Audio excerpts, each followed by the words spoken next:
ফেনীবাসী কেমন আছেন সবাই?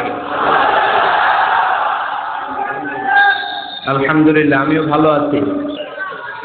মাশাআল্লাহ, দেখেছি, সবাইকে দেখেছি।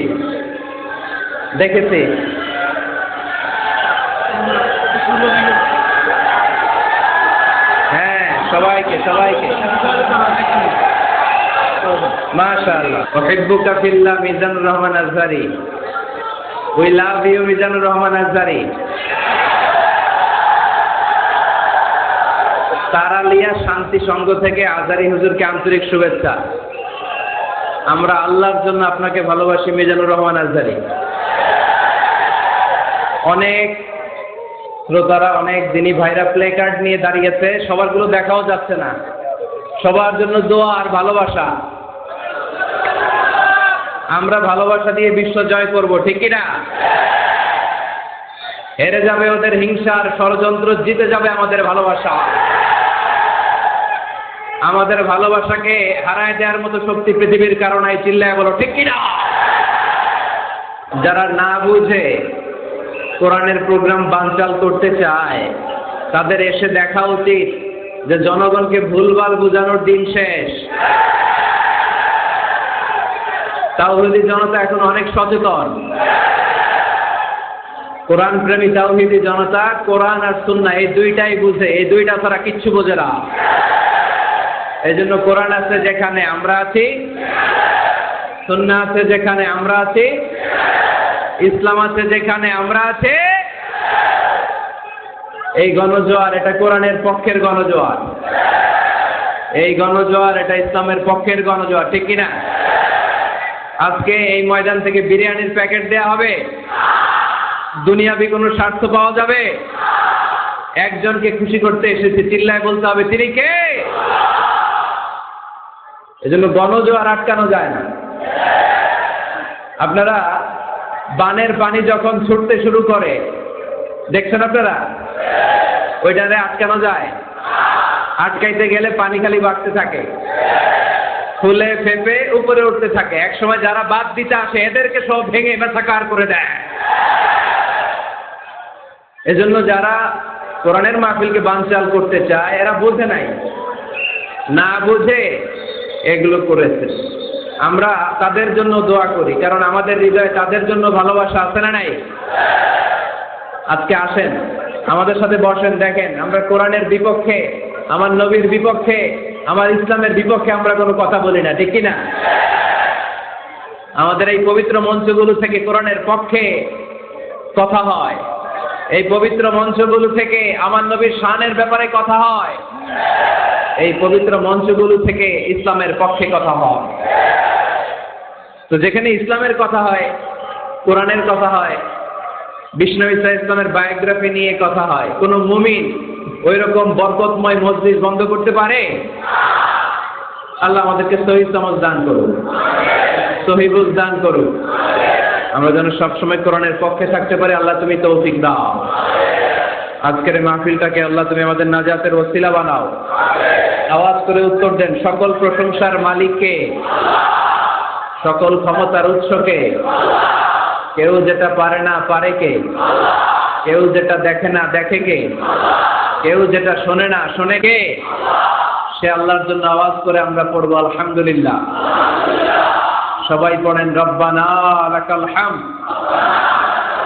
হামদান কাসীরান তাইয়িবান মুবারাকান ফীহি ইয়া রাব্বি লাকাল হামদু কামা ইয়ানবাগি লিজালালি ওয়াজহিকা ওয়া আযীমি সুলতানিকা লাকাল হামদু বিল ঈমান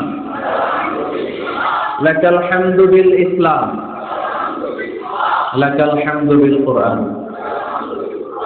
আমরা প্রশংসা করলাম কার? সব সময় প্রশংসা করব কার? আমরা যেন মনিবে আমার রব্বে কারীমে আল্লাহ রাব্বুল ইজ্জা ওয়াল জালালে প্রশংসা যেন বেশি বেশি করতে পারে। আল্লাহ তুমি তৌফিক দাও। আর জোরে পড়েন আমিন। উত্তর কাশিমপুর মডেল দাখিল মাদ্রাসার উদ্যোগে আজকের এই বিশাল তাফসীরুল কোরআনের মাহফিল। মাদ্রাসাটা কোন দিকে? এই পাশেই। এটার আগে একটা ডেট হয়েছিল, ওই দিন আমরা আসতে পারিনি। কয় তারিখে? ডিসেম্বরের 4 তারিখ। জি জি, আসার কথা ছিল, আমারও আসার খুব ইচ্ছা ছিল, কারণ ফেনীবাসীদেরকে আমি ভালোবাসি, ফেনীবাসীরা ভালোবাসে আমায়। তো আসার সুযোগ হয় নাই। কাদারাম মাকদুরা, মহাবিশ্ব সৃষ্টির 50,000 বছর আগে এই পৃথিবীতে কি ঘটবে তার সব লিপিবদ্ধ করে রেখেছেন কে? আল্লাহ। এখানে মিলন মেলা ঘটাবে আজকে, এটা কি 4 তারিখে করা সম্ভব? তাকদীরে আমাদের জন্য আল্লাহ তাআলা আজকে রেখে দিয়েছেন, এজন্য আজকে আমরা একত্রিত হয়েছি। আলহামদুলিল্লাহ পড়ুন। সময় সকাল 10টা থেকে দিয়ে রাখছেন, এদেরকে তো কষ্ট দিচ্ছেন আপনারা।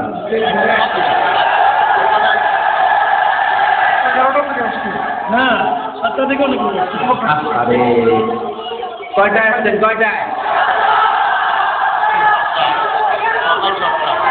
সকাল 7টায়, কেউ 8টায়, এরা একেবারে 7টার দিকে আসছে। ময়মনসিংহ থেকে ভাড়া করে আনছেন না এদেরকে? হ্যাঁ, ভাড়া করে আনা হয়েছে নাকি? একজনকে খুশি করার জন্য আমরা আসি, চিল্লায় বলতে হবে তিনি কে? আমার যে ভাইগুলো এই কষ্ট করে সকাল থেকে বসে আছে, আমরা এই ভাইদের জন্য দোয়া করি, আল্লাহ তাআলা আজকের এই মহামিলন মেলাকে কবুল করুন। এই প্রোগ্রামকে আমাদের নাজাতের ওসিলা বানাক। এখানে যেমনি একসাথে বসলাম, জান্নাতেও যেন একসাথে থাকতে পারে আল্লাহ তৌফিক দান করেন।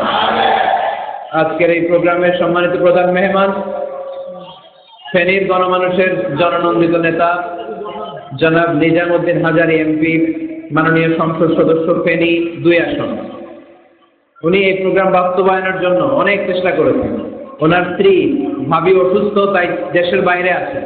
আমরা ওনার জন্য এবং ভাবির জন্য দোয়া করি, আল্লাহ ওনাদেরকে তুমি ইসলামের জন্য কবুল করো।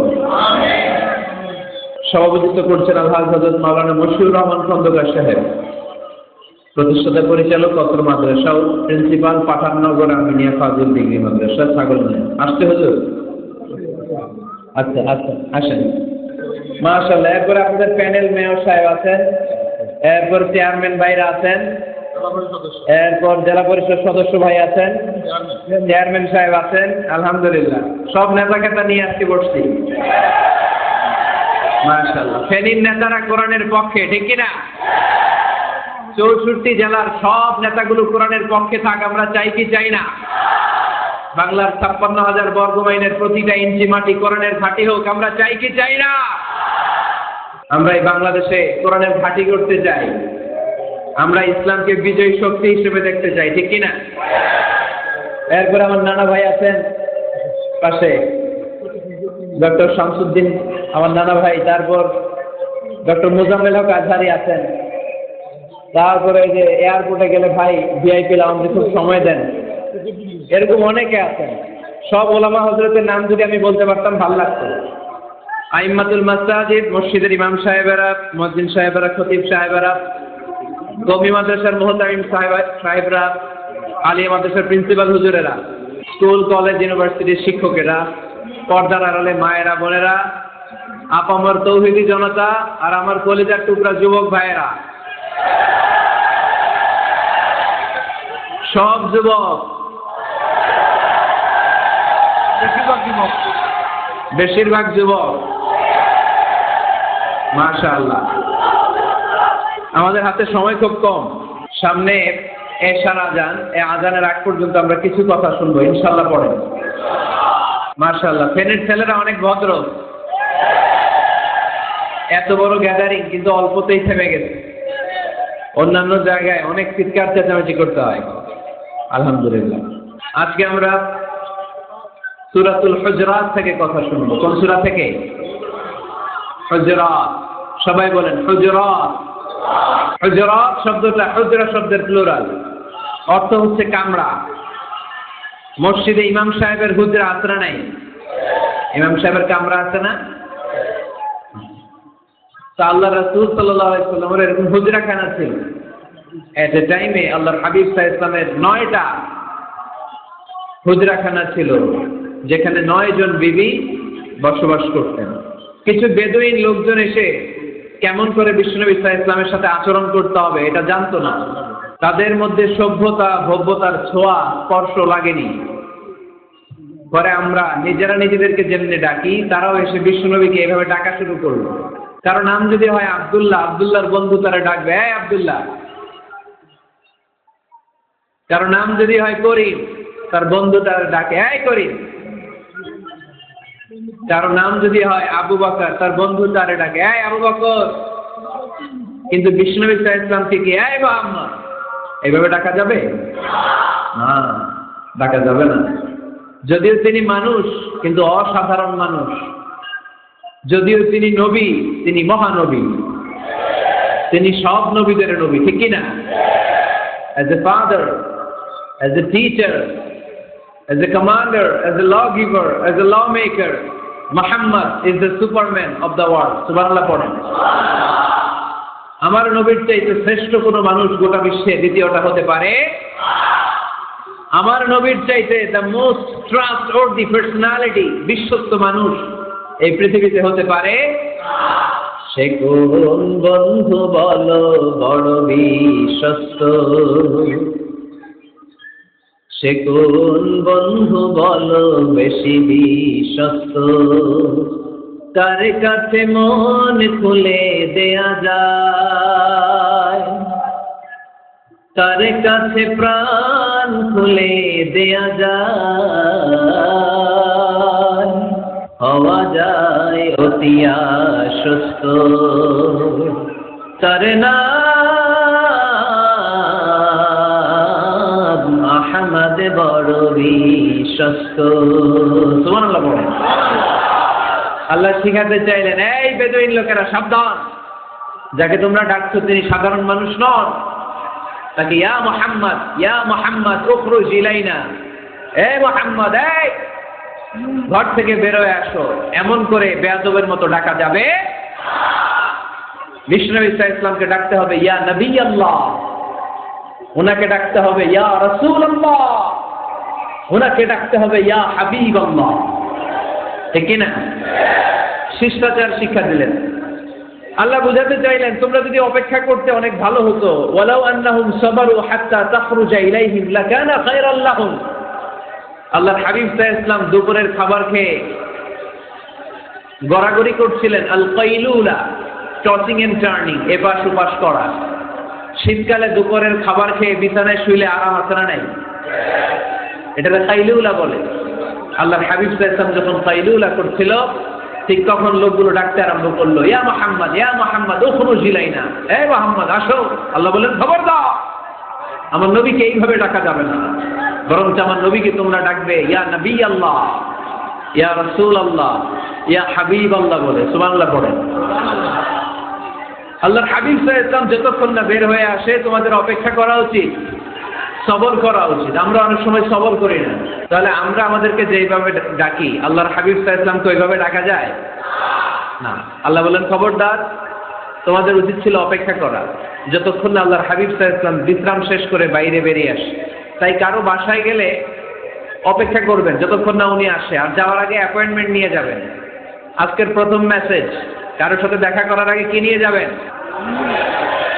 অ্যাপয়েন্টমেন্ট নিয়ে যেতে হবে। অনেকে খালি অস্থিরতা করে, চেয়ারম্যান সাহেবের বাড়িতে গেছে, সিগনেচার লাগবে, যে অস্থির, আরে বেরোয় না কেন, চেয়ারম্যান সাহেব আসে না কেন, এতক্ষণ ধরে বসে আছে। এরকম বিরক্ত, খালি কমপ্লেইন করে, অভিযোগ করে, এরকম কিছু লোক আছে না নাই? খেয়াল রাখবেন, যারা ব্যর্থ, জীবনে ব্যর্থ, তারা সবসময় শুধু কমপ্লেইন করে, অভিযোগ। মানুষের কাছে অভিযোগ, আল্লাহর কাছে অভিযোগ, আমার এইটা নাই, ওইটা নাই, আল্লাহ আমার এটা দাও নাই, ওইটা দাও নাই।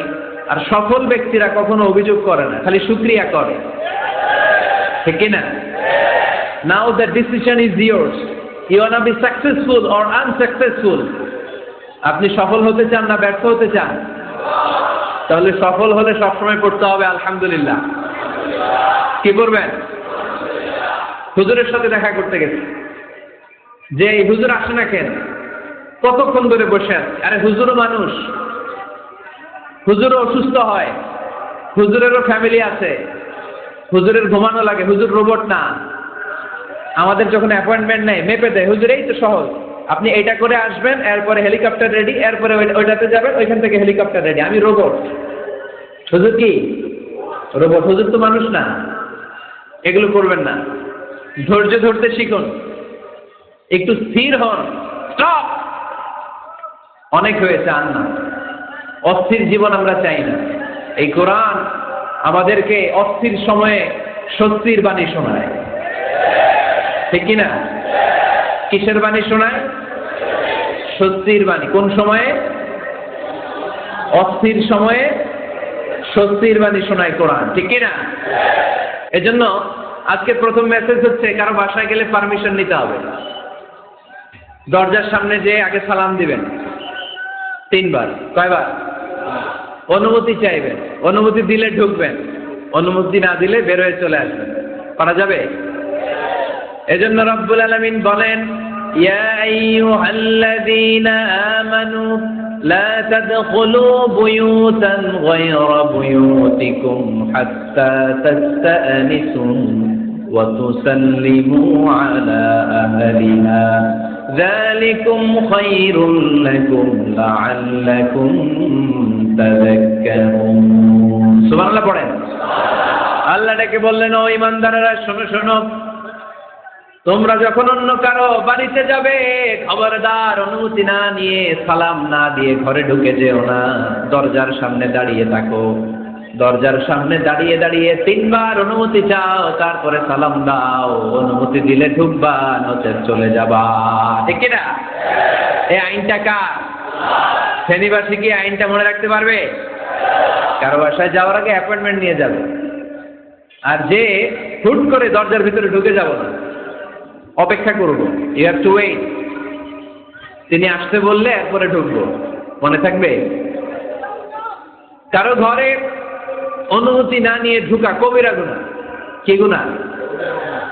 আমরা এগুলোর ইসলাম মনে করি না, আমরা ম্যানার জানি না, আমরা সোশ্যাল নর্মস জানি না। আমরা মনে করি নামাজ, রোজা, হজ, যাকাত, জিকির এগুলাই ইসলাম, ঠিক কিনা?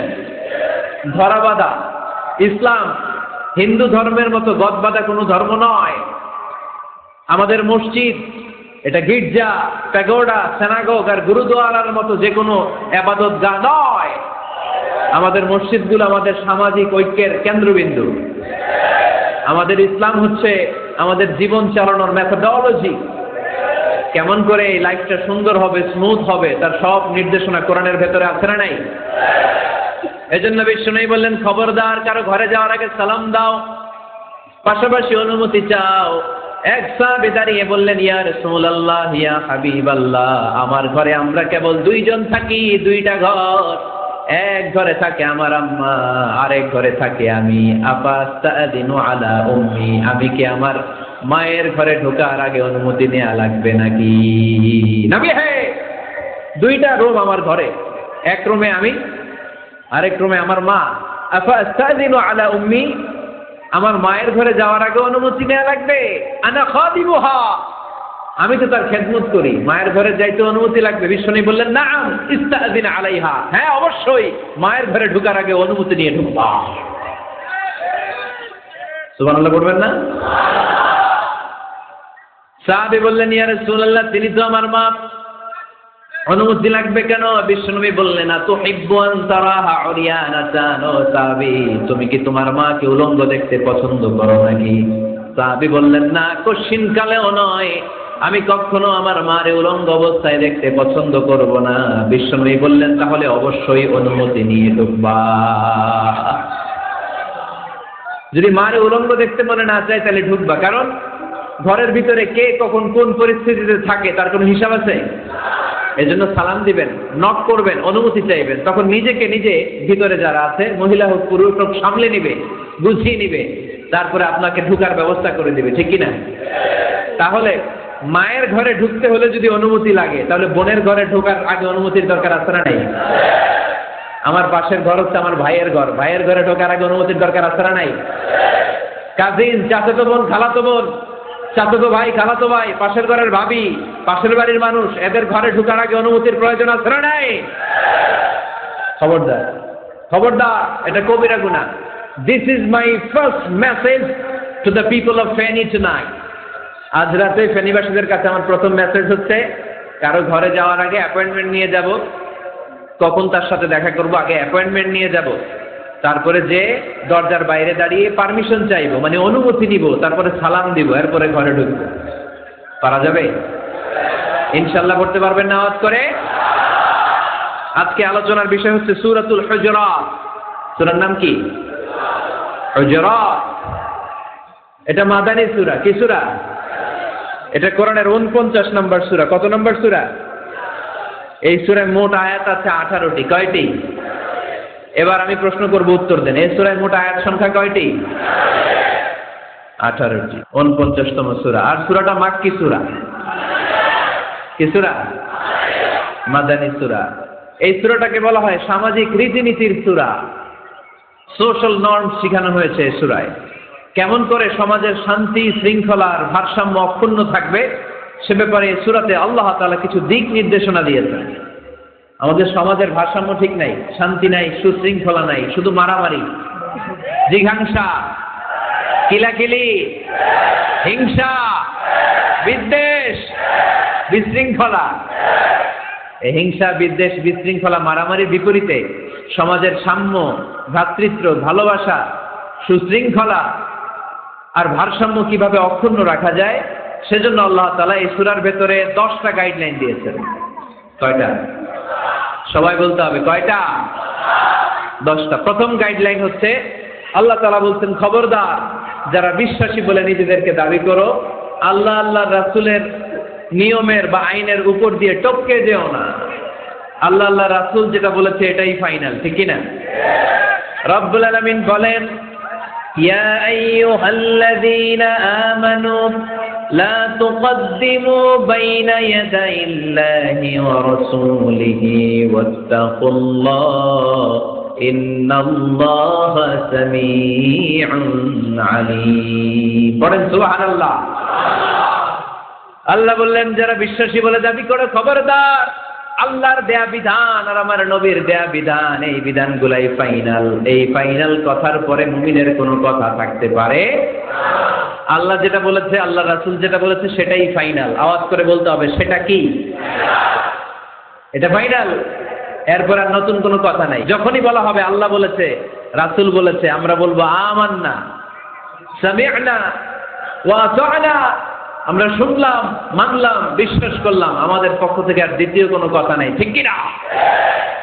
এজন্য আল্লাহ বললেন, খবরদার আমি আর আমার রাসূল যেটা দিয়েছি সেটাই ফাইনাল। অতিরিক্ত বুঝতে যেও না, ওভার স্মার্ট সাজতে যেও না, আমি আল্লাহর দেয়া নবীর দেয়া বিধানের সামনে অ্যাডভান্স হতে যেও না, কারণ আমি আল্লাহ আর আমার রাসূল যেই নিয়ম দিয়েছি সেটাই ফাইনাল, সেটাতেই বরকত। কোন মুমিন বান্দাবান্দীদের কাছে যখন আল্লাহ আর আল্লাহ রাসূলের কথা বলা হয় তাদের কাছে এটাই ফাইনাল, ঠিক কি না? ওমা কানা লিমুমিনিন ওয়ালা মুমিনাতিন ইযা কাদাল্লাহু ওয়া রাসূলুহু আমরান আইয়াকুনা লাহুমুল খিয়ারাতু মিন আমরিহিম। মুমিন নরনারীর কাছে যখন বলা হবে এটা আল্লাহর কথা, আল্লাহর রাসূলের কথা, এটাই ফাইনাল। এরপরে মুমিনের আর নতুন কোনো চয়েস থাকতে পারে? আল্লাহ বলেছে 5 ওয়াক্ত সালাত জামাতের সাথে আদায় করো, এটাই ফাইনাল, ঠিক কি না? আল্লাহ বলেছেন চুরি করলে চোরের হাত কেটে দাও। বিশ্বনবী জীবদ্দশায় চোরের হাত কেটে দেখিয়ে দিয়েছেন, চুরি করলে হাত কেটে দাও, এটাই ফাইনাল, ঠিক কি না? আল্লাহ নিয়ম জারি করেছেন, ও নারীরা পর্দা করে ঘর থেকে বের হও, এর উপরে কোনো কথা নাই, জোরে বলেন ঠিক কি না? আল্লাহ আইন করে দিয়েছেন রমাদানের 29 দিন কিংবা 30 দিন রোজা রাখবা, এটাই ফাইনাল, এরপরে কোনো কথা নাই, জোরে বলেন ঠিক কি না? যারা সম্পদশালী হয়েছো বছরান্তে 2.5% যাকাত দিবা, বিধান টাকা, এটাই ফাইনাল, এরপরে কোনো কথা আছে? তার মানে আল্লাহ আল্লাহ রাসূল যেটা দিয়েছে এটাই ফাইনাল, এটাই সর্বোৎকৃষ্ট, এর চেয়ে উৎকৃষ্ট আর ভালো হতে পারে না, এটাই শ্রেষ্ঠ। এক সাহাবী বলল, আসুমুদ্দাহার, আমি সারা বছর রোজা রাখবো, রোজা ভাঙবো না।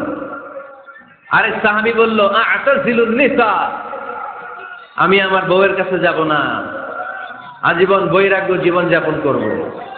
আরেক সাহাবী বলল, উসল্লি লাইলা কুল্লাহ, সারা রাত তাহাজ্জুদ করব, ঘুমাবো না। এই কথা শুনে বিশ্বনবী রেগে গেলেন। বিশ্বনবী বললেন, কে কে বলেছে এই কথা যে সারা বছর রোজা রাখবে, সারা রাত তাহাজ্জুদ পড়বে, স্ত্রীর কাছে যাবে না?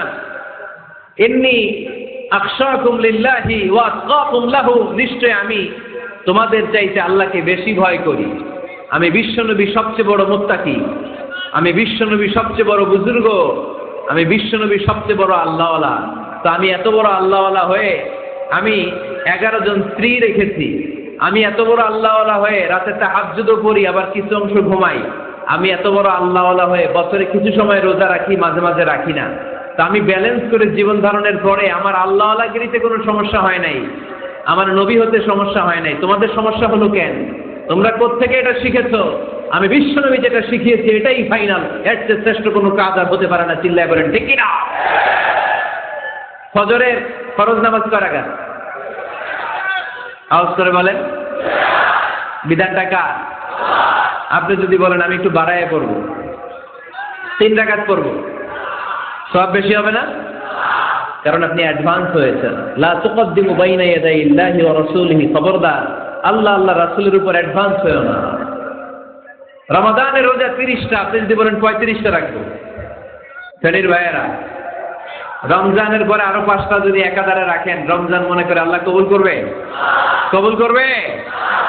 তার মানে আল্লাহ আল্লাহ রাসূল যেটা বলেছে এটাই ফাইনাল। এর চেয়ে বেশি কিছু আর ইবাদত করা যাবে, এর চেয়ে শ্রেষ্ঠ ইবাদত হতে পারে না। বিষ্ণু ইসলাম ইসলাম বললেন সারা রাত তাহাজ্জুদ করলে এটা শ্রেষ্ঠ ইবাদত নয়, বরং রাতের কিছু অংশ ঘুমাবা, কিছু অংশ তাহাজ্জুদ করবা। আইয়ামুল বীজের রোজা রাখবা, সোম আর বৃহস্পতিবার রোজা রাখবা, আরাফার রোজা রাখবা, আশুরার রোজা রাখবা, শাওয়ালের 6 রোজা রাখবা। এর চেয়েও বেশি রাখতে চাইলে একদিন রোজা রাখবা, আরেকদিন রাখবা না, একদিন রাখবা, আরেকদিন রাখবা না। এর চেয়ে ভালো রোজা হতে পারে? হতে পারে না। আল্লাহর হাবিব সাল্লাল্লাহু আলাইহি ওয়াসাল্লাম বললেন সেই শ্রেষ্ঠ যে স্ত্রীদের সাথেও মেলামেশা করে, আবার ইবাদতও করে। ইসলামের মধ্যে ভারসাম্য আছে না নাই? তাহলে বোঝা গেল আল্লাহর হাবিব সাল্লাল্লাহু আলাইহি ওয়াসাল্লাম আল্লাহর সবচেয়ে কাছের, তিনি সবচেয়ে বড় মুত্তাকি। ফেনীবাসী আওয়াজ করে বলেন তো, আমার নবীর চাইতে বড় মুত্তাকি হওয়া যাবে? আমার নবীর চাইতে বড় আল্লাহওয়ালা হওয়া যাবে? নামাজ কেমন করে পড়তে হয় এটা নবী শিখায় গিয়েছেন, এর চেয়ে বেশি কিছু করা যাবে? জিকির কেমন করে করতে হয় এটা বিশ্বনবী শিখিয়ে গিয়েছেন কি জান নাই? বিশ্বনবীর শিখানো পন্থার বাইরে নতুন পন্থায় জিকির করা যাবে? তাহলে আল্লাহ এবং আল্লাহ রাসূল যা শিখিয়েছে এটাই ফাইনাল। আল্লাহ আল্লাহ রাসূলের কথার উপরে আমরা দ্বিতীয় কোনো কথা বলতে চাই না। এটা হচ্ছে 1 নাম্বার গাইডলাইন। সমাজে যদি শান্তি আনতে চান এই গাইডলাইন মানতে হবে। বিশ্বাসীদের জন্য 2 নাম্বার গাইডলাইন হচ্ছে লা তারফাউ আসওয়াতাকুম ফাওকা সাওতিন নবী।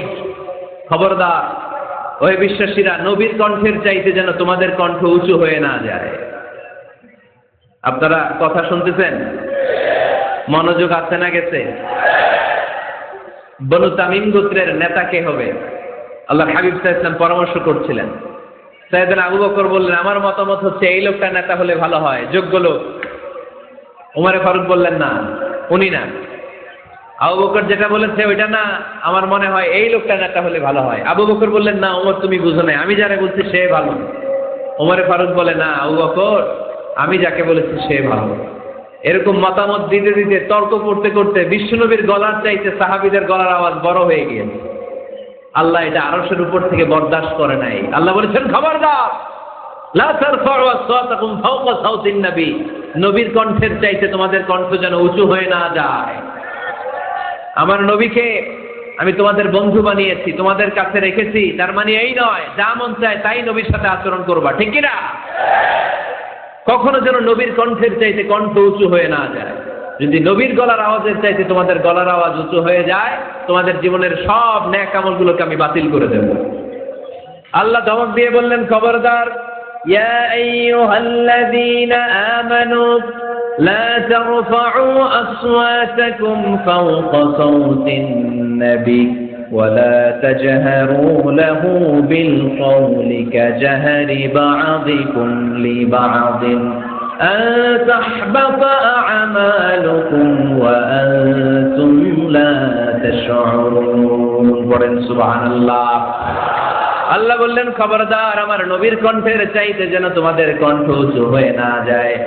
আমার হাবিবের কণ্ঠের চাইতে তোমাদের কণ্ঠ যদি উঁচু হয়ে যায় বেয়াদবি হয়ে যাবে, ফলে তোমাদের সব নেক আমল বাতিল করে দিবে কে? এই আয়াত নাজিল হওয়ার পরে সাহাবারা কেউ বিশ্বনবীর সামনে এসে বড় গলায় কথা বলে না, আস্তে আস্তে বলে। কেমনে বলে?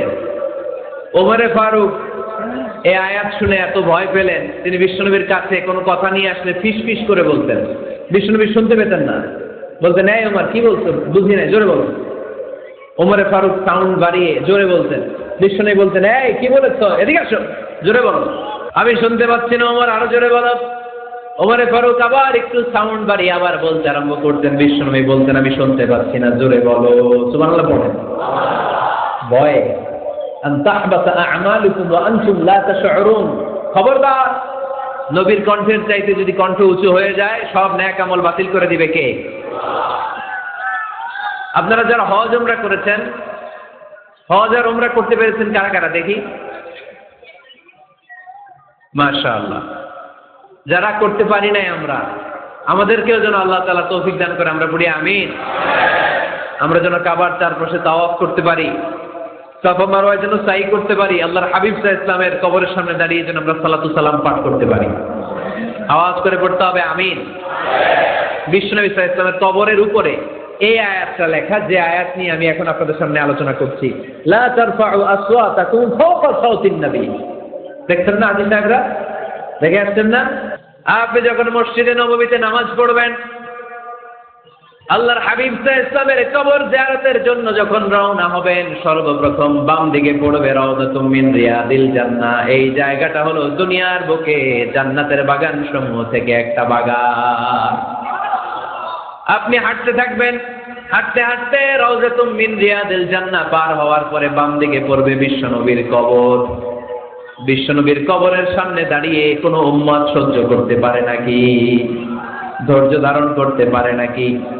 আজীবন যেই নবীর কথা শুনলাম, আজীবন যেই নবীর হাদিস চর্চা করলাম, আজীবন যেই নবীর ভালোবাসা হৃদয়ের মধ্যে ধারণ করলাম, ওই নবী নাকি এই জায়গায় শোয়া, ওই নবী নাকি এখানে শুয়ে আছে, এটা কল্পনা করলে কোনো উম্মত ধৈর্য ধারণ করতে পারে?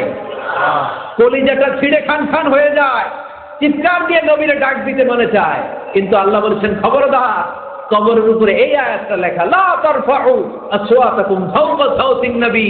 খবরদার, এটা নবীর দরবার, এখানে বড় গলায় চিৎকার চেঁচামেচি করে কোনো আওয়াজ করা যায় না। চিল্লায় বলেন ঠিক কি না? এজন্য আল্লাহ বললেন লা তারফাউ আসওয়াতাকুম ফাওকা সাওতিন নবী। খবরদার, নবীর কণ্ঠের চাইতে যেন কণ্ঠ উঁচু হয়ে না যায়। এই আয়াতের হুকুম আল্লাহর হাবিব সাল্লাল্লাহু আলাইহি ওয়াসাল্লামের জীবদ্দশা অবস্থায় যেমন ছিল, ঠিক এখনো এটারে বলবৎ রেখেছে কে? তাই ওইখানে আল্লাহর হাবিব সাল্লাল্লাহু আলাইহি ওয়াসাল্লামের কবরের সামনে বুক ফেটে কান্না আসে, আমার নবী, আমার পেয়ারা নবী এখানে, পেয়ারা রাসূল শুয়ে আছে, এটা জেনেও আমি চিৎকার দিতে পারি না, আমি হই হুল্লোড় করতে পারি না, আমি লাফাতে পারি না, আমি শুধু চোখের পানি ছেড়ে আমার নবীরে সালাম পাঠাতে পারি। ঠিক কি না? এই আয়াতের হুকুম শুধু নবীর ক্ষেত্রেই প্রযোজ্য নয়, আব্বা আম্মার ক্ষেত্রেও প্রযোজ্য। আব্বা আম্মার সামনে দাঁড়িয়ে বড় গলায় কথা বলা যাবে? উস্তাদ আল আসাতিজা যারা আমাদেরকে শিখিয়েছেন, তাদের সামনে বড় গলায় কথা বলা যাবে না। আধ্যাত্মিক গুরু, ইসলামী আন্দোলনের নেতা, ধর্মীয় নেতা, ওনাদের সামনেও চোখ রাঙিয়ে কথা বলা যাবে না। চিল্লায় বলেন ঠিক কি না? লা তারফাউ আসওয়াতাকুম ফাওকা সাওতিন নবী। আদব নাই সমাজে, আদব নাই, এজন্য এত মহা সমস্যা। তাহলে প্রথম মেসেজ হচ্ছে আল্লাহ আল্লাহর হাবিব যা বলেছেন ওইটাই ফাইনাল, ওইটার উপরে কোনো কথা আছে? দ্বিতীয় মেসেজ হচ্ছে নবীর দরবারে দাঁড়িয়ে বড় গলায় কথা বলা যাবে। 3 নম্বরে আল্লাহ বললেন ইয়া আইয়ুহাল্লাযীনা আমানু ইন জাআকুম ফাসিকুম বিনাবাইন ফাতাবায়ানু। ও বিশ্বাসীরা, ও ঈমানদার বান্দারা, তোমাদের সামনে যদি কোনো পাপাচারী, কোনো ফাসিক যদি কোনো খবর নিয়ে আসে, খবরটা বিশ্বাস করার আগে যাচাই করে নিও। ফাতাবায়ানু ইয়ানি ফাতাসাব্বাতু আন সিহহাতিল খবর। খবরটা সহি কিনা যাচাই করার দরকার আছে না নাই? ইযা জাআকুম ইন জাআকুম ফাসিকুম বিনাবাইন ফাতাবায়ানু। ফেনীবাসী মনোযোগ দিয়ে শোনেন, কেউ যদি কোনো তথ্য নিয়ে আসে, খবর নিয়ে আসে, শুনেই হুট করে বিশ্বাস করা যাবে না। ফেসবুকে প্রায় বিভিন্ন ফেক নিউজ আছে না নাই, রুমর গুজব আছে না নাই। আমি তখন মালয়েশিয়া, হঠাৎ করে দেখলাম নিউজের মধ্যে অনেকে স্ট্যাটাস দিতে শুরু করেছে যে পেঁয়াজের মতো লবণেরও দাম বেড়ে গেছে। এটা কি সত্য নিউজ না গুজব? জোরে বলে গুজব। আসলে কি লবণের দাম বাড়ছিল? বাড়ে না, কিন্তু না জেনেই অনেকে শেয়ার। এই জন্য ফেসবুকে কোনো নিউজ যদি আপনি দেখতে পান, শুনতে পান, verify, justify the news whether it's true or wrong. Check, make a cross check and double check regarding the authenticity of the report. এই রিপোর্টটা সঠিক কিনা ভেরিফাই করবেন আগে, তারপরে শেয়ার মারবেন।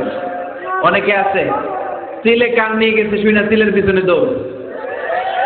আগে কি তিলের পিছনে দৌড়াবেন নাকি কানে হাত দিবেন? নিউজ একটা দেখলেই শেয়ার দেওয়া যাবে? কি করবেন? যাচাই করবেন। You have to cross check. You have to justify the news. You have to verify the news. আমরা প্রায় নিউজ একটা দেখলেই শেয়ার দেই। হয়তো একটা ভুল নিউজ আপনি শেয়ার দিয়েছেন, এই ভুল নিউজের কারণে পুরো সমাজের মধ্যে গোলমাল, এর দায়ভার আপনার কাঁধেই বর্তাবে। আওয়াজ করে বলেন ঠিক কিনা? এই ভুয়া নিউজগুলোতে আমাদের খুব আগ্রহ। ফেসবুক নিজের মন মতো ব্যবহার করা যাবে না। প্রায় ফেসবুকে অনেক রুমর পাবেন, গুজব, অনেক স্ক্যান্ডাল। অমুক নেতার গোপন ভিডিও ফাঁস। তো অমুক নেতার গোপন ভিডিও ফাঁস, তোর কি হয়েছে? তোর সমস্যা কি? ওইটা তোর শেয়ার দেওয়া লাগবে কেন? চিল্লায় বলেন ঠিক কিনা? মানুষের দোষ আমরা গোপন করতে পারি না। মান সাতারা মুসলিমান সাতারাহুল্লাহু ফিদ দুনিয়া ওয়াল আখিরাহ। যে অন্যের দোষ দেখে গোপন রাখে, তার দোষগুলো গোপন রাখবে কে? ওমান কাশাফা মুসলিমান কাশাফাহুল্লাহু ফিদ দুনিয়া ওয়াল আখিরাহ। যে অন্যের গোপন বিষয় প্রকাশ করে দেয়, ওর গোমরও কিয়ামতের ময়দানে ফাঁস করে দিবে কে? আপনি 10 জনের সামনে অন্যের গোপন বিষয় ফাঁস করবেন, আল্লাহ লাখো মানুষের সামনে আপনার ল্যাংটা করে ছেড়ে দিবে। লক্ষ মানুষের সামনে আপনার গোমর ফাঁস করে দিবে।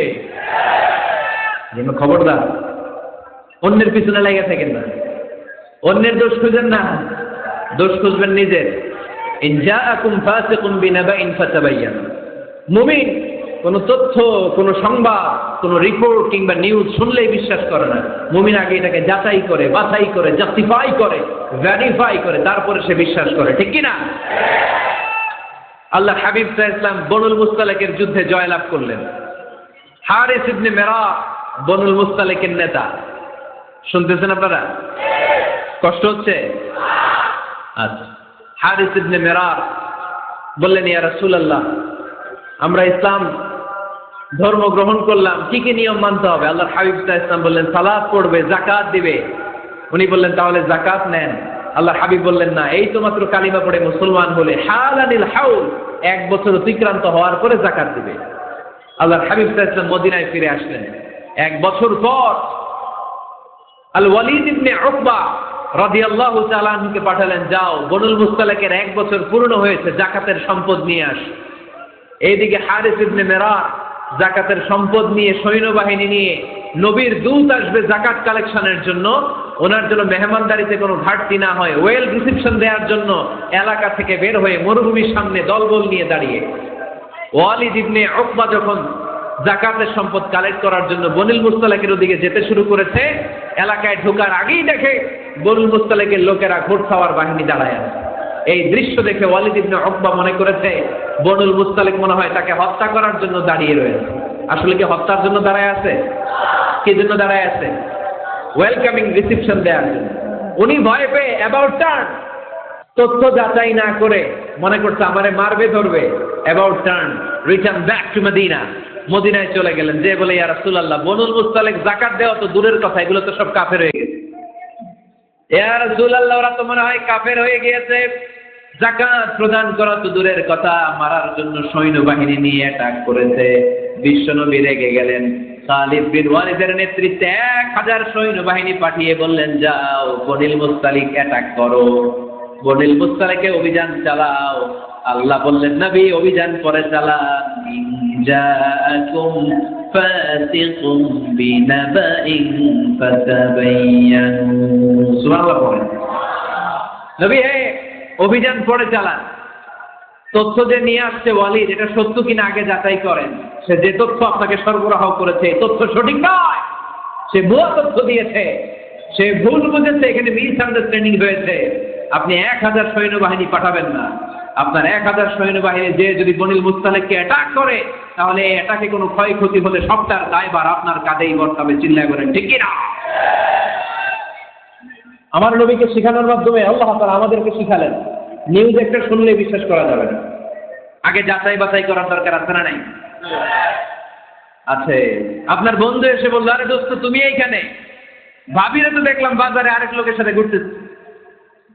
আপনি রেগে মেগে আগুন, অফিস থেকে বাসায় যাই বউরে কি আইজোমায় কাইলোমাই, এরকম হতে পারে না? আপনার বন্ধু হয়তো আপনার ওয়াইফের মতো আরেকজন মহিলাকে দেখেছে, এটা হতে পারে কি পারে না?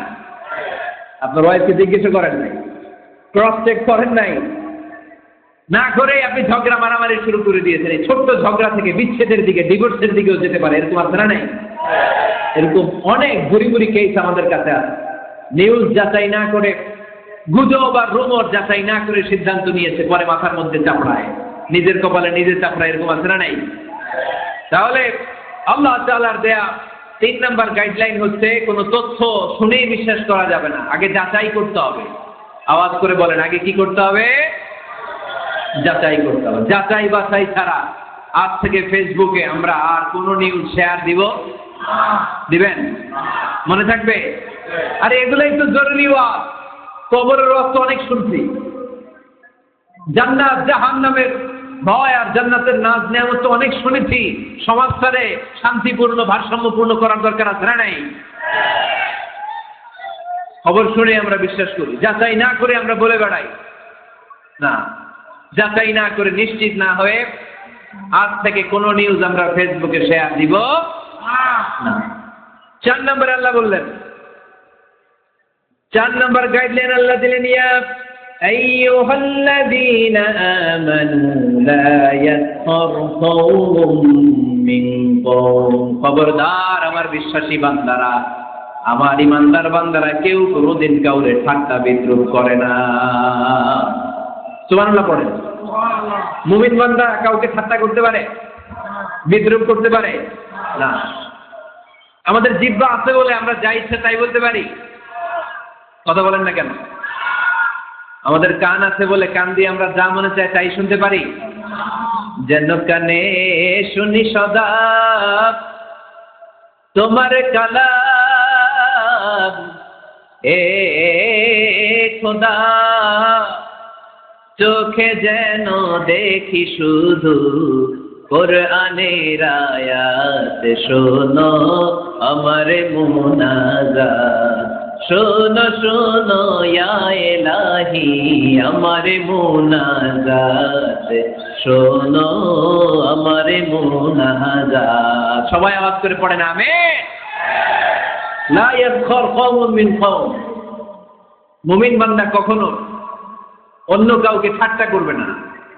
আমার কোনো ভাই মনে কষ্ট পায়, এরকম কোনো ঠাট্টা বিদ্রূপ খোঁচা মেরে পোক মেরে কথা বলা যাবে না। এটা তার চেহারা নিয়ে না, তার পেশা নিয়ে না, তার বংশ নিয়ে না, তার পরিবার নিয়ে না। তার বাবা চুরি করেছে, আমি কি বলতে পারবো তুই চোরের ঘরের চোর? বলে কি বলে না? কেউ একটু মোটা হইলে তুই মোটুর ঘরের মোটু, চোখে কম দেখলে তুই কানার ঘরের কানা। আছে না নাই? না, স্টপ, থামেন, অনেক হয়েছে, এগুলো বলা যাবে না। কারো আকৃতি নিয়ে খোঁটা দেয়া, ঠাট্টা করা, এটা স্বয়ং আল্লাহর সাথে ঠাট্টা করার শামিল, ঠিক কিনা? কারো নাক যদি ছোট হয়, এর কয় বোচা, তোর নাক বোচা। ফেরিতে আপনারা কি বলেন? হ্যাঁ, তো এই যে যার নাক বোচা হয়েছে ও কি নিজে বানাইছে? যার নাক খাড়া এটা বানাইছে কে? যে কালো বানাইছে কে? সাদা শুভ্র বানাইছে কে? তার মানে কারো আকৃতি নিয়ে যদি আপনি ঠাট্টা করেন, স্বয়ং আল্লাহর সাথে ঠাট্টা করলেন। কারণ কেউ কারো চেহারা বানানোর দায়িত্ব পায় নাই। মাতৃ গর্ভে থাকতেই আমাদের চেহারার আকৃতিগুলো দান করেছে কে? হুয়াল্লাযী ইউসাউwirukum ফিল আরহামি কাইফা ইয়াশা লা ইলাহা ইল্লা হুয়াল আজিজুল হাকীম। তিনি এমন সত্তা, তোমরা যখন তোমাদের মায়ের পেটের ভেতরে ছোট্ট একটা ভ্রূণ কণা ছিলা, তখনই তোমাদের চেহারার আকৃতি দিয়েছে কে? মায়ের পেটে থাকতেই কে ছেলে হবে, কে মেয়ে হবে, কে সুশ্রী হবে, কে শ্যামলা হবে, কার নাক লম্বা হবে, কারটা খাটো হবে, এগুলো ফিক্স করে রেখেছে কে? এজন্য কখনো কারো চেহারা, কারো আকৃতি নিয়ে ঠাট্টা বিদ্রুপ করা যাবে না, কারণ এই চেহারা আমরা বানাইনি, বানাইছে কে? প্রত্যেককে যদি আল্লাহ তাআলা প্রত্যেকের নিজের চেহারা ডিজাইন দেওয়ার সুযোগ দিত, তাহলে আমরা আমাদের চেহারা কি এরকম বানাইতাম? কি করতাম? আপনাকে যদি আপনার চেহারা তৈরি করার ডিজাইন আল্লাহ দিত, যে তুমি যেমন মনে চাই নিজের চেহারাটার ডিজাইন দাও, কেমন বানাতেন নিজেকে? কথা বলেন, কয়েকজন বলেন না? হ্যাঁ, সবচাইতে সুন্দর, সবচাইতে সুন্দর করে আমি আমার অবয়বটাকে তৈরি করতাম। কোন নারীকে যদি তার চেহারার ডিজাইন তৈরি করার সুযোগ আল্লাহ দিতেন, সে নারীটাকে বিশ্ব সুন্দরী করে তৈরি করত, ঠিক কিনা? এটা আল্লাহ আমাদেরকে দেয় নাই, এটা আল্লাহ তাআলা নিজ হাতে রেখেছে, নিজে করেছে। তাই কারো আকৃতি নিয়ে ব্যঙ্গ করলে স্বয়ং আল্লাহর সাথে ব্যঙ্গ করার শামিল, চিল্লায় বলেন ঠিক কিনা? সাইয়েদনা ইবনে মাসউদ রাদিয়াল্লাহু তাআলা আনহুর পায়ের নলা ছিল চিকন, হাদিসে এসেছে দাকিকুস সাকাইন, ওনার পা দুইটা ছিল চিকন। খেজুর পাড়ার জন্য ইবনে মাসউদ রাদিয়াল্লাহু তাআলা আনহু যখন খেজুর গাছে উঠলেন, সাহাবারা সাইয়েদনা ইবনে মাসউদের পা দেখে হাসাহাসি শুরু করে দিল। বিশ্বনবী বললেন, খবরদার খবরদার, ইবনে মাসউদের চিকন পা দেখে তোমরা হেসো না, ইবনে মাসউদের চিকন পা দেখে তোমরা হাসো। কিয়ামতের ময়দানে ইবনে মাসউদের এই চিকন পা গুলো যদি মিজানের পাল্লায় রেখে দেওয়া হয়, এই পা দুইটার ওজন উহুদ পাহাড়ের চেয়ে ওজনওয়ালা হয়ে যাবে। এজন্য খবরদার, জিহ্বা আছে বলে যে কোনো কমেন্ট করবেন না। এই আবার কি হচ্ছে দেখি, আওয়াজ কেন? হ্যাঁ, আর কি দেখবেন? এখন তো বিদায় নেবার, চুপ করেন না, এবার থামেন। জিহ্বা আছে বলে, জিহ্বা আছে বলে যে কোনো ধরনের মন্তব্য করা যাবে না। আল্লাহর হাবিব সাল্লাল্লাহু আলাইহি ওয়াসাল্লাম বলেছেন, মাইয়াজমান লি মা বাইনা লিহিয়াইহি ওয়া মা বাইনা রিজলাইহি আদমান লাহুল জান্নাহ। ও আমার উম্মতেরা, তোমাদের মধ্য থেকে কেউ যদি আমাকে দুইটা অঙ্গের গ্যারান্টি দেয়, কয়টা অঙ্গের? সবাই বলতে হবে কয়টা? আমার কোন উম্মত যদি আমাকে দুইটা অঙ্গের গ্যারান্টি দেয় যে তারা এই দুই অঙ্গের পাপ করবে না, আমি তাদেরকে জান্নাতের গ্যারান্টি দেই। এক নম্বরে মা বাইনা লিহিয়াইহি, দুই চোয়ালের মাঝখানে যা থাকে মানে জিহ্বা। আমার কোন উম্মত যদি আমার গ্যারান্টি দেয়, জিহ্বা দিয়ে কোনো মিথ্যা বলবে না, কাউরে বাজে কথা বলবে না, ঠাট্টা বিদ্রুপ করবে না, জিহ্বা দিয়ে যে পাপ কাজগুলো হয় এগুলো করবে না, আর দুই রানের মাঝখানে যে অংশ আছে লজ্জাস্থান, এই দুইটা অঙ্গের গ্যারান্টি যদি আমার কোন উম্মত আমারে দেয়, আমি আমার ওই উম্মতকে জান্নাতের গ্যারান্টি দিয়ে দেব।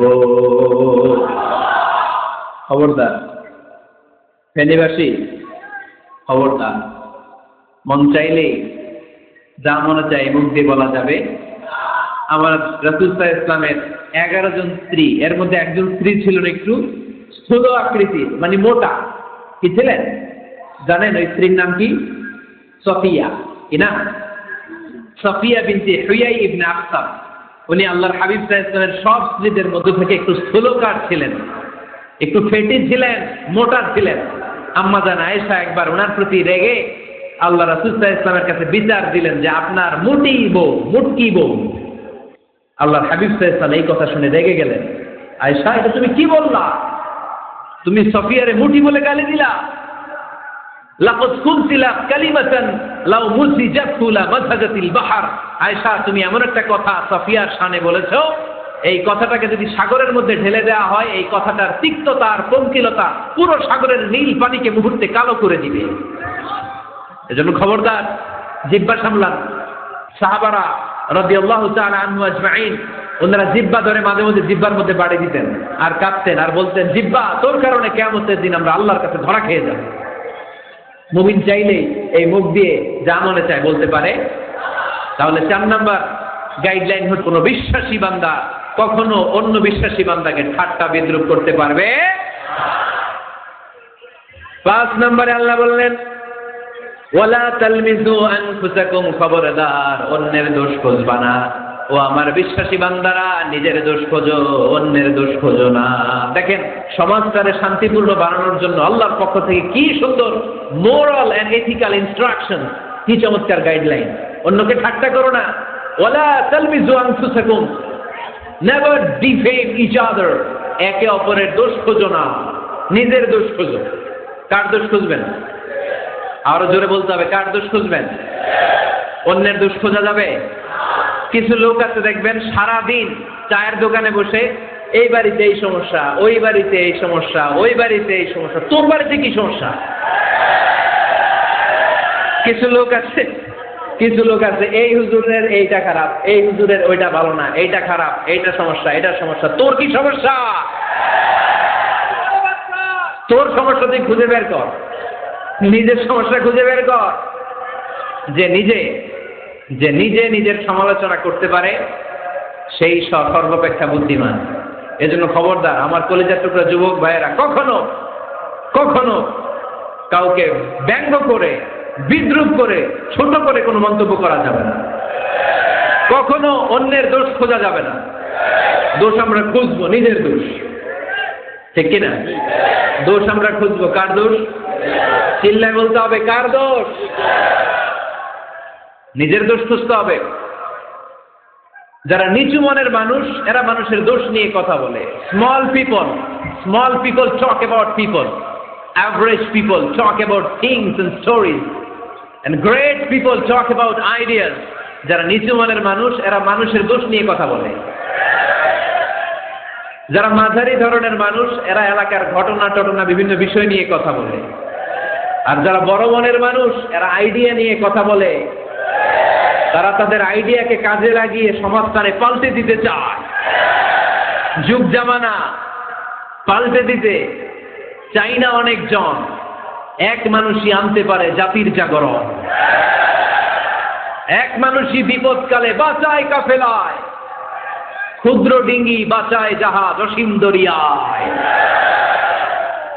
এজন্য নিজেকে শুধরাতে হবে। ওয়ালা তালমিজু আনফুসাকুম, অন্যের দোষ খোঁজো না, নিজের দোষ খোঁজো।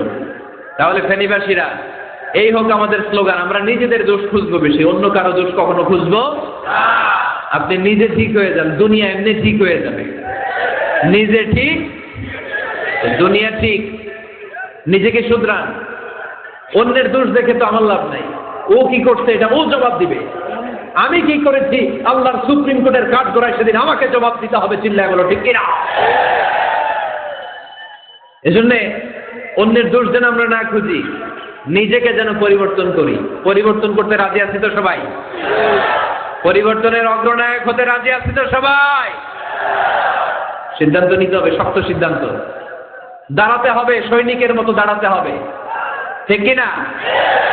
আধারে ভয় পেও না, আলো আছে আড়ালে, অন্ধকার পালিয়ে যাবে তুমি উঠে দাঁড়ালে। নিজেকে দাঁড়াতে হবে, নিজের সাথে নিজের শক্ত বোঝাপড়া করতে হবে। অন্যের দোষ খোঁজার সময় আমাদের নাই। চিল্লায় বলো ঠিক কিনা? দোষ খোঁজা যাবে না, নিজের দোষ নিজের আমরা খুঁজবো। বসেন বসেন। কি ঢুকছে এখানে? হ্যাঁ, সাপ। সাপ ও শুনতে আছে।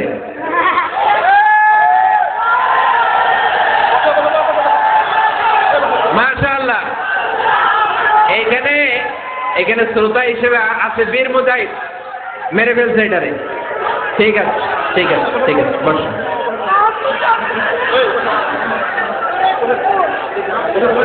এখনো কথা বাকি, বসেন। একটা আওয়াজ হবে না, একটা আওয়াজ হবে না। আবার আওয়াজ হয় এখানে। তাহলে ফেনীর ভাইয়েরা, অন্যের দোষ খুঁজবে না, নিজের দোষ খোঁজা যাবে?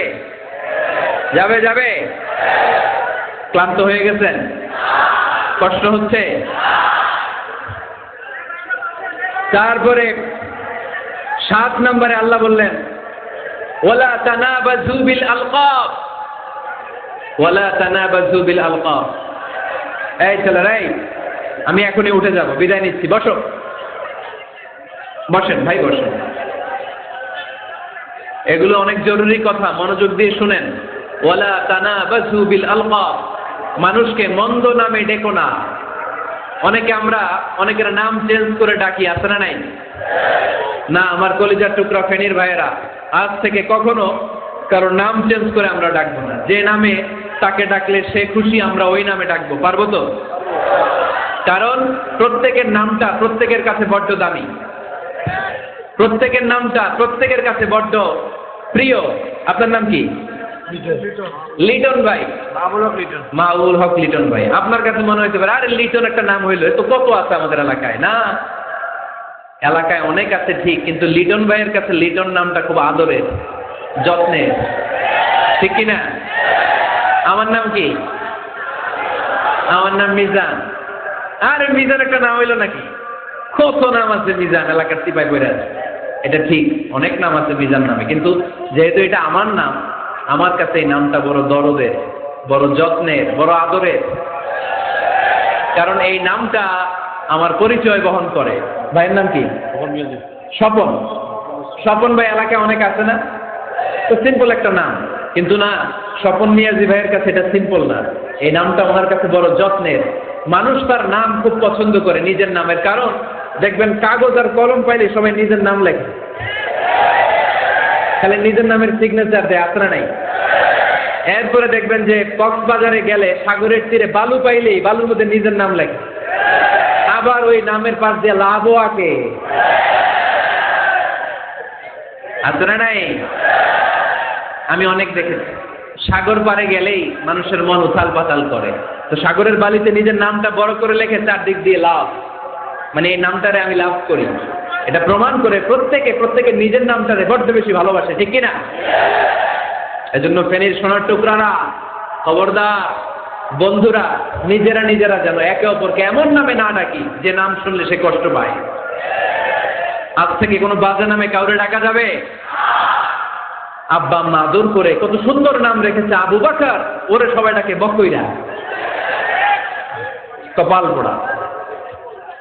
আব্বা আম্মা নাম রেখেছে আবু ওয়াক্কাস, ওরে ডাকে আকাইচা। কত সুন্দর নাম, আমার আল্লাহর নামের সাথে মিলিয়ে আব্দুল কুদ্দুস নাম রেখেছে, ওরে ডাকে কুদ্দুচ্চা। আছে না নাই? কবিরা গুনাহ করেছেন আপনি, কবিরা গুনাহ। It's not a simple deal, এটা সাধারণ কোনো ব্যাপার না, এগুলো সবগুলো কবিরা গুনাহ।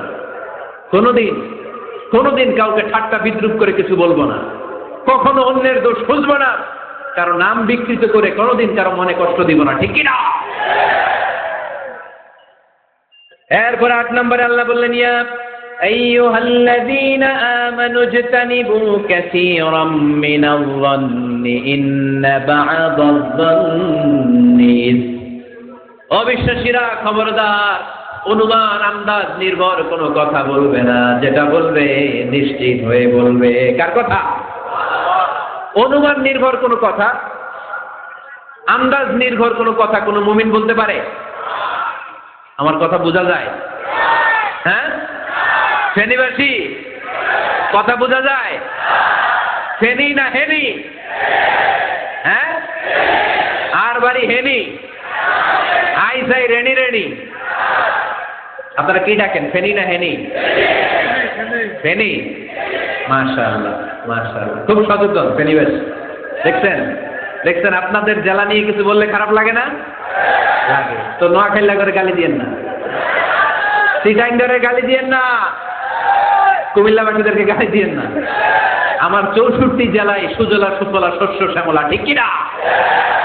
64 জেলা নিয়ে আমার এই বাংলাদেশ। প্রত্যেক জেলায় আমাদের সৌন্দর্য আছে না নাই? এক এক জেলার ভাষার সাথে আরেক জেলার ভাষার কোনো মিল। সিলেটের ছিল আমার গতকাল মাহফিল, তা আমি জিজ্ঞেস করছি, ভাই সাহেব সীতা খররা আপনারা ভালো আছেননি? তো মহা খুশি, কারণ ওদের ভাষায় কথা বলেছি, ওরা ওদের ভাষাটারে বড্ড ভালোবাসে। আমরা প্রত্যেকে আমাদের প্রত্যেকের জেলাটারে বড্ড পছন্দ করি, ঠিক কিনা?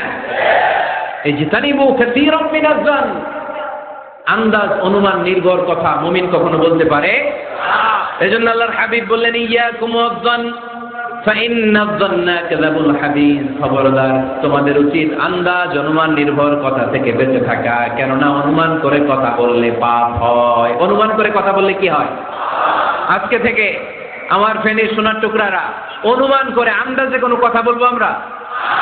বলবো না, ধারণা করে কিছু বলবো না। আর ধারণা করলেও ভালো ধারণা করব। কি ধারণা? রাস্তা দুইটা, একটা পজিটিভ আর একটা নেগেটিভ। মুমিন পজিটিভ ধারণা করে, মুমিন কখনো নেগেটিভ ধারণা করে না। তাহলে কোন দিকে যাব, পজিটিভ না নেগেটিভ? আওয়াজ করে, পজিটিভ না নেগেটিভ? যারা মুনাফিক এরা ইয়াত্তাবিউনা ইল্লা যান ওয়া ইন্না যান্না লা ইউগনি মিনাল হাক্কি শাইআ। যারা মুনাফিক এরা আন্দাজ অনুমান নির্ভর মানুষের ব্যাপারে কথা বলে, আর আন্দাজ অনুমান কখনো সত্যের বিকল্প হতে পারে না। আন্দাজ অনুমান কখনো সত্যের বিকল্প হতে পারে? এজন্য দৃষ্টিভঙ্গি বদলান, জীবনকে বদলায় দিবে কে?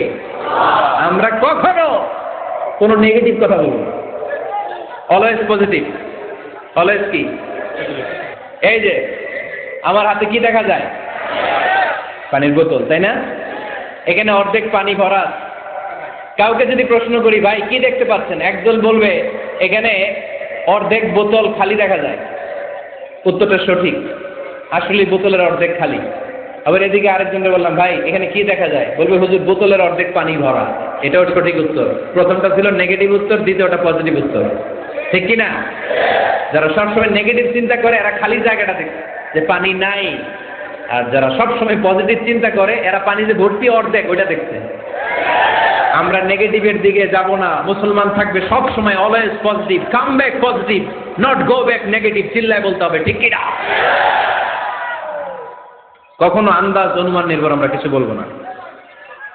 9 নাম্বার, একেবারে শেষের দিকে চলে আসছে। 9 নাম্বার আল্লাহ বললেন, খবরদার ওয়ালা তাজাসসু, গোয়েন্দাগিরি করো না। গোয়েন্দাগিরি করা হারাম। গভর্নমেন্ট যে গোয়েন্দা বিভাগ রেখেছে এটা না, এটা দেশের আইন শৃঙ্খলা বজায় রাখার জন্য এটা জরুরি। আল্লাহর হাবিব সাল্লাল্লাহু আলাইহি ওয়াসাল্লামের নিজস্ব গোয়েন্দা ছিল। কিন্তু আমরা যে নিজেরা গোয়েন্দাগিরি করি এটারে হারাম ঘোষণা করেছে কে? অনেকে আছে দেখবেন জানলা একটা খোলা থাকলে উকি মারে। আলহামদুলিল্লাহ ফেনীতে এগুলা নাই।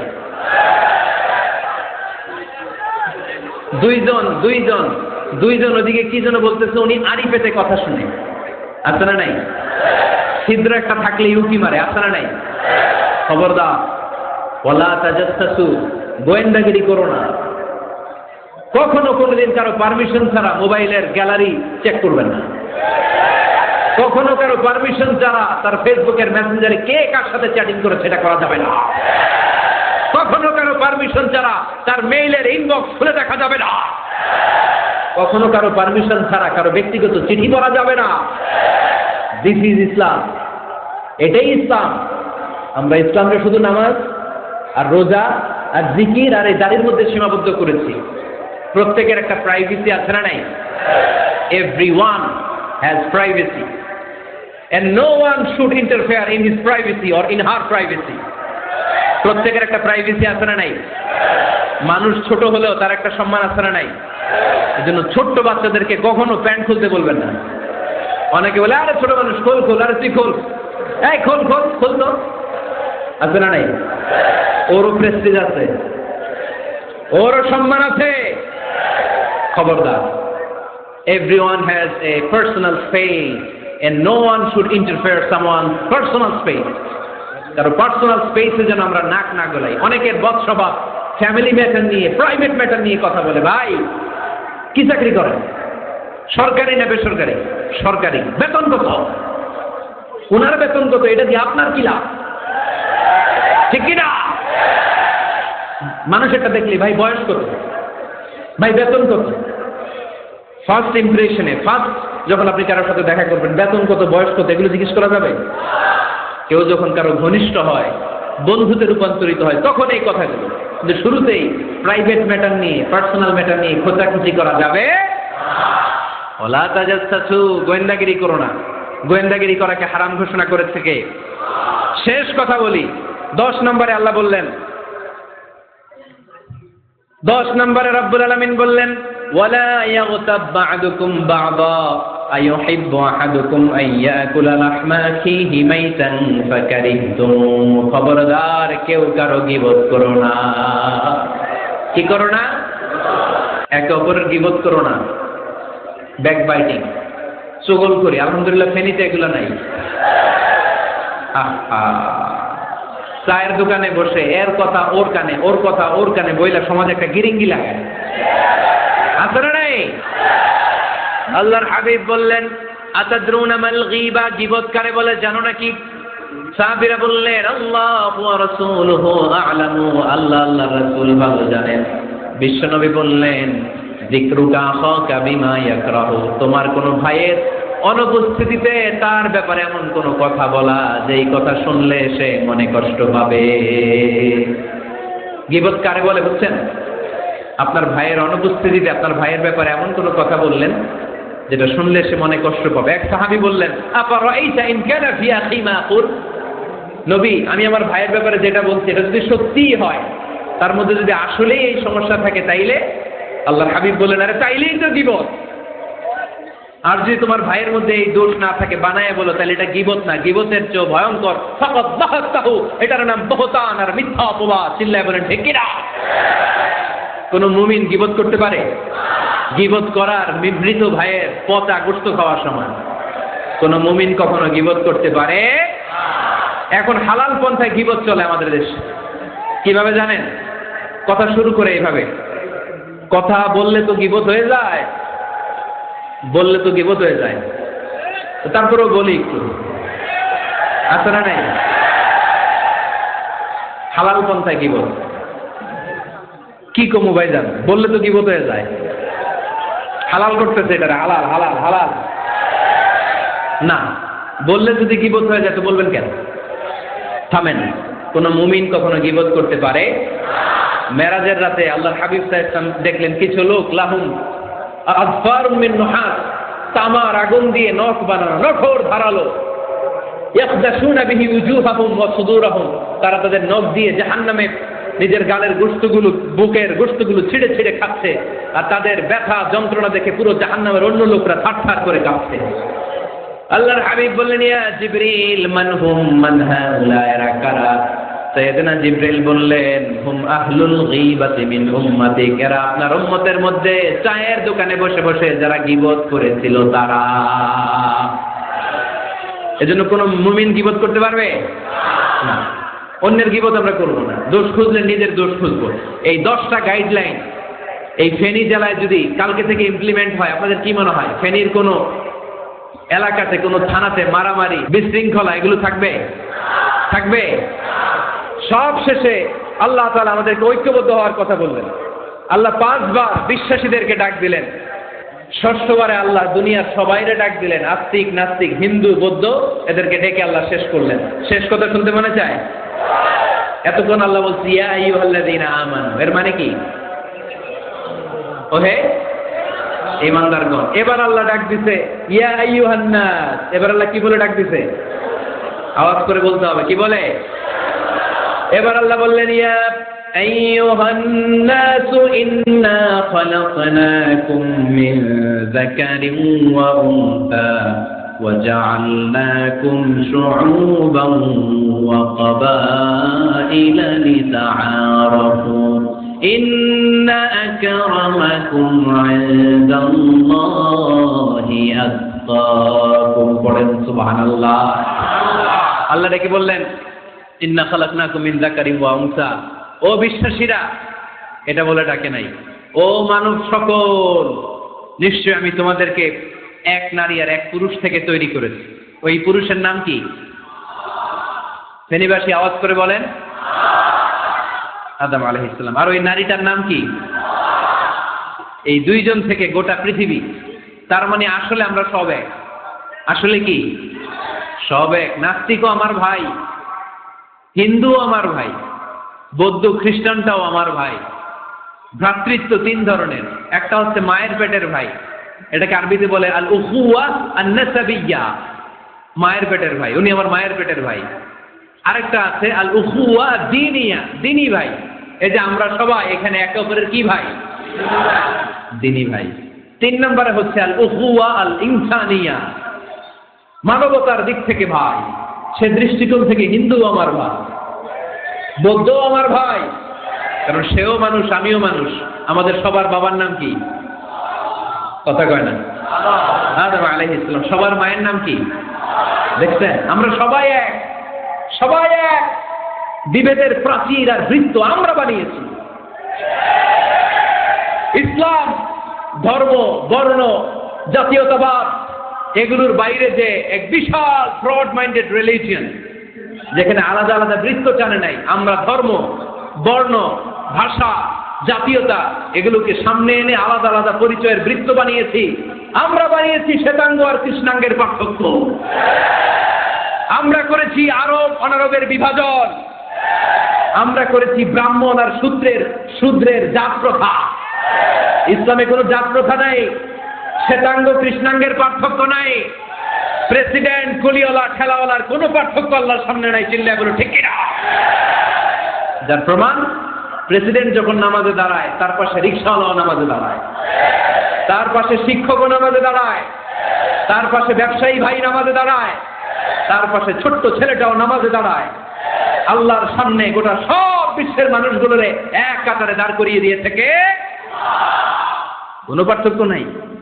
এই পার্থক্য বিভেদের প্রাচীর আমরা ভেঙেছি। এই বিভেদের প্রাচীরকে ভেঙে গুড়িয়ে দিতে হবে। আমরা মানুষকে মানুষ হিসেবে কনসিডার করি না। দেখলেই বলি কোন দল করেন, দেখলেই বলি কোন পীরের মুরিদ, দেখলেই বলি কোন দল করেন। না না, সবার আগে পরিচয় হচ্ছে আমরা সবাই মানুষ। বাবার নাম আদম, মায়ের নাম হাওয়া। আর আমাদের মধ্যে সবচেয়ে বড় পরিচয় হচ্ছে আমরা মুসলিম। এখানে আমি মুসলিম ছাড়া আর কাউকে দেখতে পাচ্ছি না। সব মুসলিম।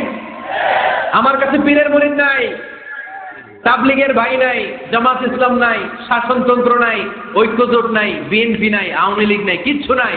আমি বুঝি মুসলমান। আমরা একে অপরের মুসলমান বলে কনসিডার করতে চাই না তো, খালি পিস পিস করি, টুকরা টুকরা করে দেশটারে শেষ করে দিলাম। আমাদের প্রভু কয়জন? নবী কয়জন? কোরআন কয়টা? কিন্তু আমাদের মধ্যে বিভাজন। আমরা কি বিভাজন চাই নাকি ঐক্য চাই? আমাদের প্রভু এক নবীর উম্মাহ, জীবন বিধানে কইশি বাণী কুরআন। তবে কেন এক নও হে মুসলমান, এক হও করিয়া আহ্বান। পড়েন আমিন। বাইতুল্লাহ এক, মদিনা শরীফ এক, উহুদ পাহাড় এক, বদরের মাঠ এক। ঠিক না? একটা তো জীবন, মরণ যে একটাই, একের সাথে মিলে মিশে একটাই প্রাণ। তবে কেন এক নও হে মুসলমান, এক হও করিয়া আহ্বান। পড়েন আমিন। বিভেদের প্রাচীর আর দেয়ালকে ভেঙে দেওয়ার জন্য এই যুবক ছেলেগুলাই যথেষ্ট। ঠিক কিনা? আমার বাংলাদেশকে মাদক মুক্ত করার জন্য, ইফতেজিং মুক্ত করার জন্য, সুদ মুক্ত করার জন্য, যৌতুক মুক্ত করার জন্য আমার ফেনীর কলিজার টুকরা যুবকেরাই যথেষ্ট। মাশাআল্লাহ, মাশাআল্লাহ। আমরা আসলে বিভেদের প্রাচীর তৈরি করতে চাই না। ঐক্যের কথা শুনলে আমরা, আমাদের সবচেয়ে বড় পরিচয় মুসলিম, এটা শুনলেই আপনাদের মধ্যে যে উচ্ছ্বাস আর উদ্দীপনা, এটাই প্রমাণ করে ভেদাভেদ কখনো জনগণ চায় না। মুসলিম তৌহিদি জনতার হৃদয়ের ভেতরে ভেদাভেদ নাই, হিংসা নাই, বিদ্বেষ নাই। আমাদের আসল পুঁজি ভালোবাসা। আমাদের আসল পুঁজি কি? এই ভালোবাসা দিয়ে আমরা বিশ্ব জয় করতে চাই। ঠিক কিনা? পারা যাবে মুসলমান? আর যে 10টা গাইডলাইন, 10টা মেসেজ আজকে শেয়ার করলাম, এগুলো মানা যাবে তো? অনেক বোনেরা এসেছে, আমার বোনেরা, আমি তো দেখতে পাচ্ছি একেবারে ওই রাস্তা পর্যন্ত, এইদিকে অনেক পেছন পর্যন্ত, এইদিকে অনেক ভাইরা। বিশাল জনসমুদ্রের আজকের এই আয়োজন। স্কুল মাঠ পুরোটাতে মহিলারা বসেছে। নারীদের জন্য একটাই কথা, 5 ওয়াক্ত সালাত জামাতের সাথে পড়বেন, রমাদানের রোজা রাখবেন, নিজের লজ্জাস্থানের হেফাজত করবেন, স্বামীর আনুগত্য করবেন। এই 4টা কাজ কোনো নারী করলে ওই নারীর জন্য 8টা জান্নাতের দরজা খুলে দিবে কে? আমাদের বোনগুলোকে আল্লাহ তুমি কবুল করো। আমার কলিজার টুকরা ফেনীর যুবক ছেলেদেরকে আল্লাহ তুমি সাইয়েদনা ওমর ফারুকের মতো কবুল করো, সাইয়েদনা হামজার মতো তুমি কবুল করো, খাব্বাব খুবাইবের মতো ইসলামের বীর সেনানী হিসেবে কবুল করে নাও। আজকের প্রোগ্রামের জন্য যারা কষ্ট করেছে, আল্লাহ তুমি এই প্রোগ্রামটার আমাদের নাজাতের ওসিলা বানাও। আপনারা সবাই ভালো থাকবেন, সুস্থ থাকবেন, সুন্দর। নিয়মিত ইউটিউব ভিডিও দেখতে সাবস্ক্রাইব করুন। নতুন নতুন ভিডিও পেতে ঘন্টা বাটনটি চাপুন।